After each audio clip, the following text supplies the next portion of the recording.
भारत में वरिष्ठ नागरिकों के लिए जो सामाजिक योजनाएं चलाई जा रही हैं उनका फ़ायदा अधिकतर वरिष्ठ नागरिकों को नहीं मिलता।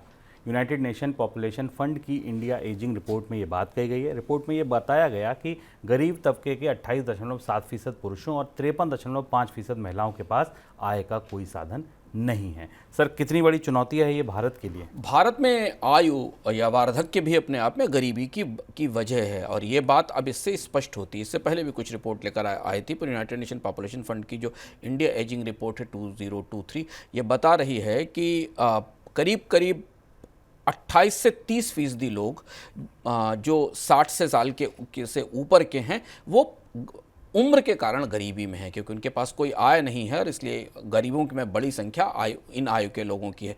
और इसमें करीब करीब 53% एल्डरली वीमेन हैं, या जो महिलाएं हैं जिनको गरीबी का शिकार होना पड़ रहा है। तो ये तो पहला तथ्य ये है, और ये हम शायद आपको याद होगा, हम विस्तार से एक इकोनॉमिकम में आपको भारत की इस जो आयु वाली गरीबी है और इसके बारे में विस्तार से बता चुके हैं।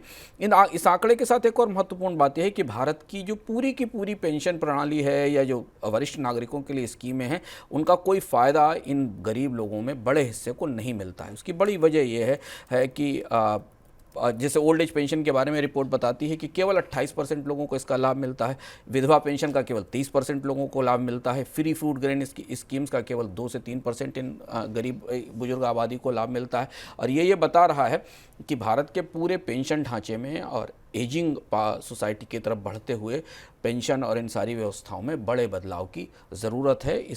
इन गरीब लोगों के जो आयु के कारण गरीब हुए लोग हैं। इसके अलावा इस रिपोर्ट ने यह भी कहा है कि नए तरीके की स्कीमें और नए तरीके की नीतियां बनाने की ज़रूरत है भारत की एजिंग पॉपुलेशन को ध्यान में रखकर।